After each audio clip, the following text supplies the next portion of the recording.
আসসালামু আলাইকুম, শারমিন লিনা আমন্ত্রণ জানাচ্ছি এনটিভির মধ্যাহ্নের খবরে। দুর্নীতি বিষয়ে শুধু আমলাদের দিকে আঙুল না তুলে রাজনৈতিক ব্যক্তিদেরও আয়নায় চেহারা দেখার আহ্বান জানিয়েছে সড়ক পরিবহন ও সেতুমন্ত্রী ওবায়দুল কাদের। তিনি বলেন, দুর্নীতি সব সেক্টরেই আছে, তবে দুর্নীতি যেই করুক সরকার তাদের বিষয় জিরো টলারেন্স।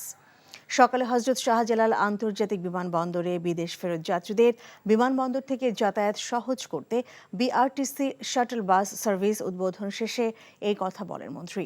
এই বাসে থাকবে পর্যাপ্ত লাগেজ পরিবহনের সুবিধা। আপাতত 2টি বাস দিয়ে এই সার্ভিস চালু হলেও পরবর্তীতে বাড়ানো হবে। এ সময় মন্ত্রী আরও বলেন, দুদক স্বাধীনভাবে কাজ করছে, এই বিষয়ে সরকার কোনো হস্তক্ষেপ করবে না। এখন জন্ম সনদ দিয়ে খোলো বিকাশ স্টুডেন্ট অ্যাকাউন্ট। নিজের বিকাশ নিজে কর। দুর্নীতি যে সরকারি কর্মকর্তারা করে, পলিটিশিয়ানরা করে না, এটাও তো বলা ঠিক।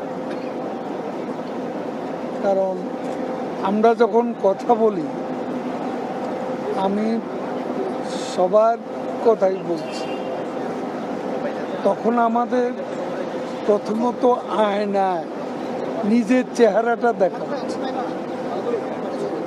যে আমি অ্যাজ এ পলিটিশিয়ান আমি আমলাদের করাপশনের বিরুদ্ধে বলছি। তো আমার এখানেও তো করাপশন আছে, নেই? অবশ্যই আছে। আমি মনে করি এখানে দুদক আছে, আর দুদককে প্রধানমন্ত্রী একেবারেই জিরো টলারেন্স নীতিতে তিনি অটল এবং দুদক স্বাধীন। সংসদ সদস্য আনোয়ারুল আজিমের খুনের উদ্দেশ্যে অপহরণের মামলায় গ্রেফতারকৃত গ্যাস বাবুর ব্যবহার করা 3টি মোবাইল ফোন ঝিনাইদহ জেলা শহরের 2টি পুকুরে ফেলে দেওয়া হয়েছে। এই ঘটনায় সকাল থেকে শহরে পায়রা চত্বর এলাকার গাঙ্গুলি মিষ্টান্ন ভাণ্ডার সহ আশপাশের এলাকা ঘিরে ফেলা হয়েছে। ঝুলানো হয়েছে ক্রাইম সিনের লোগো। মোতায়েন করা হয়েছে বিপুল সংখ্যক পুলিশ। ঢাকা থেকে ডিবির একাধিক কর্মকর্তা ঘটনাস্থলে অবস্থান নেন। কামাল আহমেদ বাবু ওরফে গ্যাস বাবুকে ঝিনাইদহ জেলা কারাগার থেকে ঘটনাস্থলে আনা হবে। তার দেখানো মতে পেছনের পুকুরে অভিযান চালানো হবে। এর আগে গতকাল গাজীপুর কাশিমপুর কারাগার থেকে গ্যাস বাবুকে ঝিনাইদহ কারাগারে নেওয়া হয়। তদন্ত সংশ্লিষ্টরা জানিয়েছেন, গ্যাস বাবুর ব্যবহার করা 3টি মোবাইল ফোন ঝিনাইদহ জেলা শহরের 2টি পুকুরে ফেলে দেওয়া হয়েছে। ওই ফোন 3টি উদ্ধারের জন্য এই অভিযান। ঢাকার ডিবি প্রধান হারুন আর রশিদ ঘটনাস্থলে যাবেন এবং তিনি এই অভিযান প্রত্যক্ষ করবেন বলে জানিয়েছেন সংশ্লিষ্টরা। এখন জন্ম সনদ দিয়ে খোলো বিকাশ স্টুডেন্ট অ্যাকাউন্ট। নিজের বিকাশ নিজে কর। দর্শক, ঘটনাস্থলে এই মুহূর্তে আছেন আমাদের স্টাফ করেসপন্ডেন্ট মিজানুর রহমান। আমরা সরাসরি যুক্ত হচ্ছি তার সঙ্গে। মিজানুর, অভিযানের কি তথ্য রয়েছে আপনার কাছে, আমাদেরকে জানাবেন।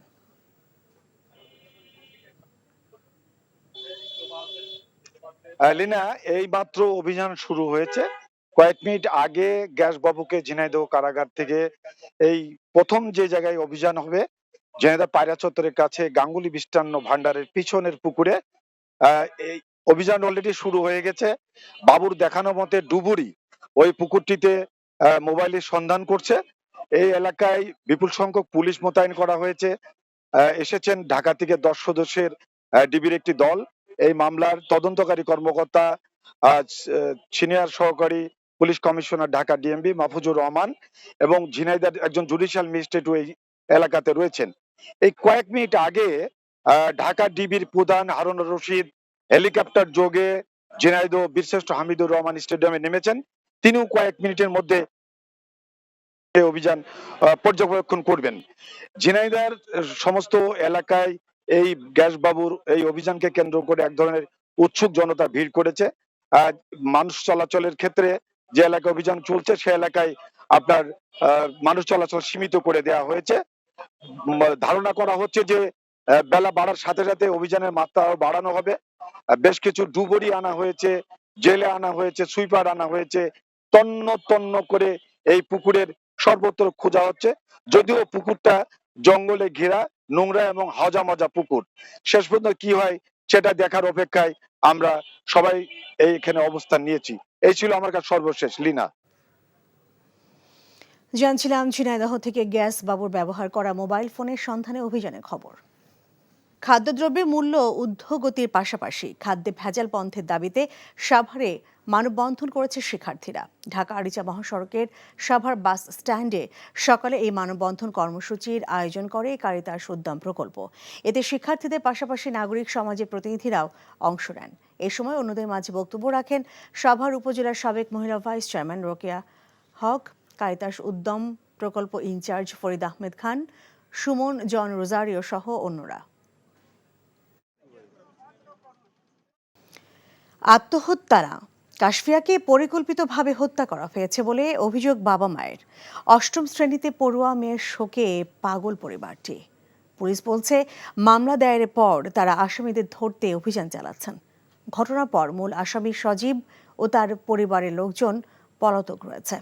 কুমিল্লা প্রতিনিধি মাহফুজ নান্টুর পাঠানো রিপোর্ট। প্রতিদিন আদরের মেয়ে কাশফিয়ার ছবি মোবাইলে দেখছেন আর বিলাপ করছেন মা। মেয়েটিকে হারিয়ে বাকরুদ্ধ পরিবারটি। কাশফিয়ার এভাবে চলে যাওয়া কোনোভাবেই মানতে পারছেন না তারা। হাসি খুশি মেয়েটি আত্মহত্যা করার মতো না, পরিকল্পিতভাবে তার মেয়েকে হত্যা করা হয়েছে বলে অভিযোগ করেন পরিবার। তাদের অভিযোগ, প্রতিবেশী সজীব নামে এক ছেলের সাথে কাশফিয়ার বন্ধুত্বের সম্পর্ক ছিল। সম্পর্ক ভেঙে যাওয়ায় সজীব ছবি এডিট করে সামাজিক যোগাযোগ মাধ্যমে ভাইরালের হুমকি দিত কাশফিয়াকে। এ নিয়ে সম্প্রতি সজীবের সাথে তাদের পরিবারের বাকবিতণ্ডা ও হাতাহাতির ঘটনা ঘটে। ১৯ জুন বাসায় এসে দেখে তার মেয়ের নিথর দেহ ফ্যানের সাথে ঝুলে আছে। আমার মেয়ে ভয় আত্মহত্যা করছে না তারা মাইরা ঝুলে গেছে এটা তো আমি জানি না। আমি তো আমার মেয়ের মৃত্যু দেখছি। আমি যদি আমার মেয়ের মুখের একটা জবান পাইতাম তো আমি বুঝতাম যে আমার মেয়ে কি ইচ্ছা করে। আমার মেয়ে তো বলতো এটার তদন্ত করবে সরকার, আইনের মাধ্যমে তদন্ত হইব। মেয়েরে তারা মারছে না, আমার মেয়ে আত্মহত্যা করছে। আমি দেশের জনগণের কাছে এবং বাংলাদেশ সরকারের কাছে আমি বিচার চাই। ঘটনার পর সজীবকে প্রধান আসামি করে মামলা করেন পরিবার। পুলিশ বলছে তারা আসামিদের ধরতে অভিযান অব্যাহত রেখেছেন। আপনারা জানেন এই ঘটনার পরপরই কাসের মা বাদী একটা মামলা দায়ের করেন। মামলা দায়েরের পর থেকেই আমাদের যে তদন্তকারী কর্মকর্তা এবং টিম কোতোয়ালি কাজ করে একজনকে অলরেডি গ্রেপ্তার করেছে। বাকি যে আসামি পলাতক রয়েছে তাদের গ্রেপ্তারের জন্য আমাদের অভিযান অব্যাহত আছে। দ্রুত সব আসামিদের গ্রেপ্তার করে শাস্তির দাবি কাশফিয়ার পরিবারের। NTV news desk. সুনামগঞ্জে বন্যার্তদের সাহায্যে এগিয়ে এসেছে এনটিভি। সদর উপজেলায় ২ শতাধিক পরিবারকে খাদ্য সহায়তা দেওয়া হয়েছে। এনটিভির এই মহৎ উদ্যোগের প্রশংসা করেছে ভুক্তভোগী বানভাসী ও স্থানীয় প্রশাসন। সুনামগঞ্জ থেকে দেওয়ান গিয়াস চৌধুরীর পাঠানো রিপোর্ট।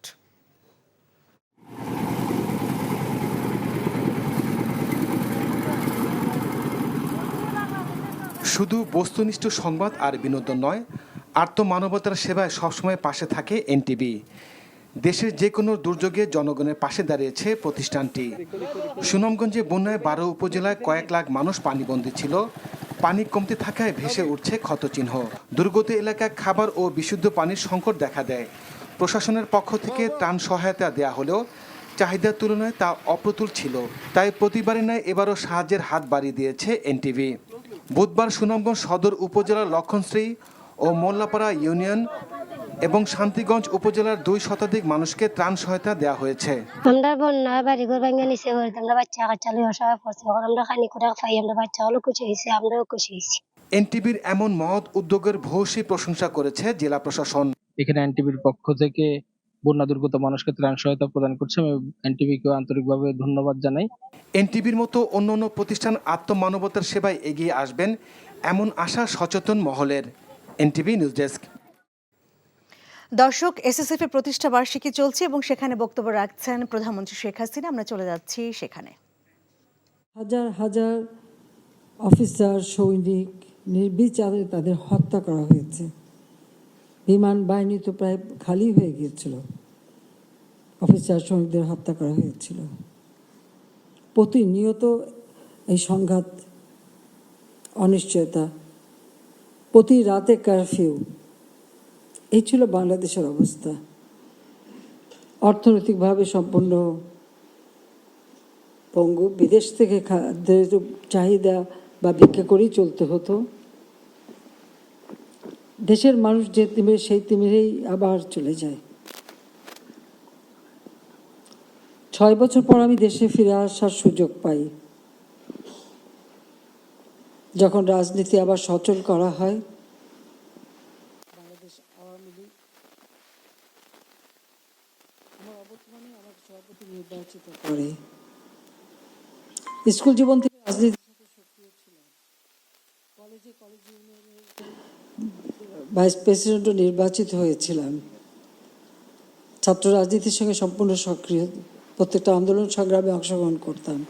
বিশ্ববিদ্যালয়ে পড়াকালীন সময়েও সম্পূর্ণভাবে আন্দোলন সংগ্রামের সাথে সক্রিয় ছিলাম, কিন্তু এত বড় একটা দায়িত্ব কখনো নিতে হবে সেটা কখনোই চিন্তায় আসেনি, আর সে ধরনের কোনো আকাঙ্ক্ষাও ছিল না। মানুষের অধিকার প্রতিষ্ঠার জন্য বাবা রাজনীতি করেন, মা তার পাশে সবসময় ছিলেন, আমরাও সেইভাবেই কাজ করে গেছি। কিন্তু 81 সালে বাংলাদেশে ফিরে আসার পর সমস্ত দেশ ঘুরে দেশের যে দুরবস্থা দেখেছিলাম সেটা সত্যি সহ্য করবার মতো ছিল না। প্রতি বছর দুর্ভিক্ষ, মানুষের গায়ে কাপড় নেই, ছিন্ন কাপড়, বিদেশ থেকে পুরনো কাপড় এনে তাদের পরানো হতো, একবেলা খাবার জুটত না, আর রোগের চিকিৎসা বা শিক্ষা তো সুদূর পড়া হতো। দেশের স্বাধীনতা সার্বভৌমত্ব যারা রক্ষা করবে তারা যেন সুপ্রশিক্ষিত হয়, উপযুক্ত গড়ে ওঠে, সেই পদক্ষেপটাও তিনি নিয়েছিলেন।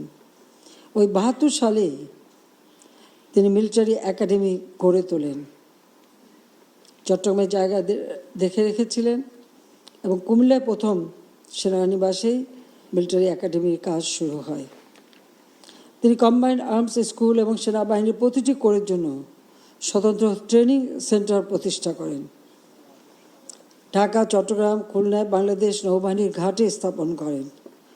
ভারত এবং যুগোস্লাভিয়া থেকে নৌবাহিনীর জন্য যুদ্ধ জাহাজ ক্রয় করেন এবং রাশিয়া থেকে MiG-21 সেই সময়কার যুগের সব থেকে অত্যাধুনিক যুদ্ধ বিমান তিনি ক্রয় করেন এবং আরও সাথে অন্য অনেক কিছু। পাশাপাশি 1974 সালে একটা প্রতিরক্ষা নীতিমালাও তিনি প্রণয়ন করেন, যেমন মাত্র 9 মাসের মধ্যে একটি সংবিধান প্রণয়ন করেছিলেন, সেই সাথে সাথে আমাদের প্রতিরক্ষা নীতিমালা কী হবে সেটাও তিনি করে যান। কিন্তু আমাদের পররাষ্ট্র নীতিতে তিনি যে কথা বলে গেছেন অমর বাণী, যে আমাদের পররাষ্ট্র নীতি হবে সকলের সাথে বন্ধুত্ব, কারোর সাথে বৈরিতা নয়। তারপরে আমাদের স্বাধীনতা সার্বভৌমত্ব রক্ষার শপথ ব্যবস্থা তিনি করে নিয়ে যান।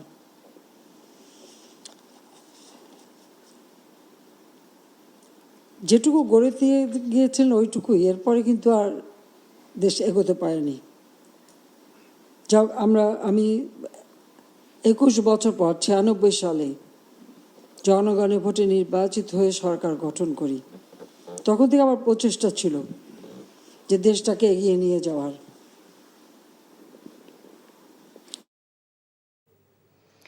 দেখছিলেন এসএসএফ-এর প্রতিষ্ঠা বার্ষিকী উপলক্ষে প্রধানমন্ত্রীর বক্তব্যের কিছু অংশ।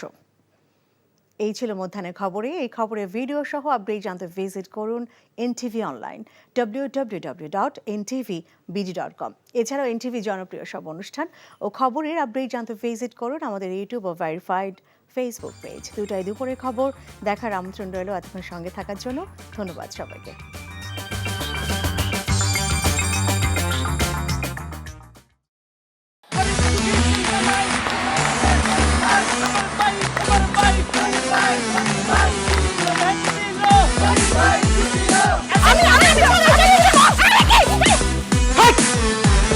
কি ধরনের আকাম করেছে জানো? শালা বিয়ে করলো দুখান, কিন্তু ফেসবুকে রিপোর্ট করেছে একখান। মেজাজটা আমার তো হট হয়ে রয়েছে অনেক আগ থেকে। আমি আমার জান পাখি, সোনা পাখি, টিয়ে পাখি, কি করতেছো? ফেসবুকে একটা পোস্টে অ্যাংরি রিঅ্যাকশন দিছিল। Don't touch my body. বড় বউয়ের প্রতি অনেক কি বেশি না মায়া মহব্বত, যাও তারে গিয়া দেখাও। আমার কাছে আইছো কেলা? প্রথমে আমার ঘরে না এসে আমার চোখের সামনে দিয়ে গট গট করে ছোট বউয়ের রুমের মধ্যে চলে যাও কোন সাহসে? আমি ভাবছিলাম তুমি বড় বউ বড় বইনের মতো থাকবা, কিন্তু তুমি বাইরে হইছো আস্তে একটা ডাইনি বুড়ি। আমি সাক্ষাৎ ডাইনি আর তুমি সোনার ময়না পাখি। এই চুপ করো। ওরে খোদা, জান্নাতের চুল। গুলশান বানানোর মায়েরা যেমন চুল কালার করে না, আমার তো মনে হইতেছে গনি মিয়া কোনো গুলশান বানানি মডার্ন মাইয়া প্রেমে পড়ছে। আমি জীবনে বিয়া যদি করি একখান করবো দুইখান করবো না তোর তিনটা আমার করবো আরে কি করতেছ? আরে বাইরে করতে বাইরে যা কইছি শুনো গড়তে বাইরেও তুমি কি করতেছ তুমি? কোথায় যাচ্ছ স্বামী আমার? হ্যাঁ, তুমি ছাড়া ওর কোনো গতি নাই, তোমার ঘরে একটুখানি দাও ঠাই। দেখাই দিচ্ছে ছোট বউ তার আসল রূপ, নাগিনী সাপিনী। শুনছি ভালোবাসা টিকে থাকে বিশ্বাসের উপর, আমার উপর তোমাদের সেই বিশ্বাস ছিল, আজকে দেখতেছি আমার উপর আর কোনো বিশ্বাস নাই। যেহেতু বিশ্বাস নাই, তোমাদের সাথে থাকার কোনো ইচ্ছা আমার নাই।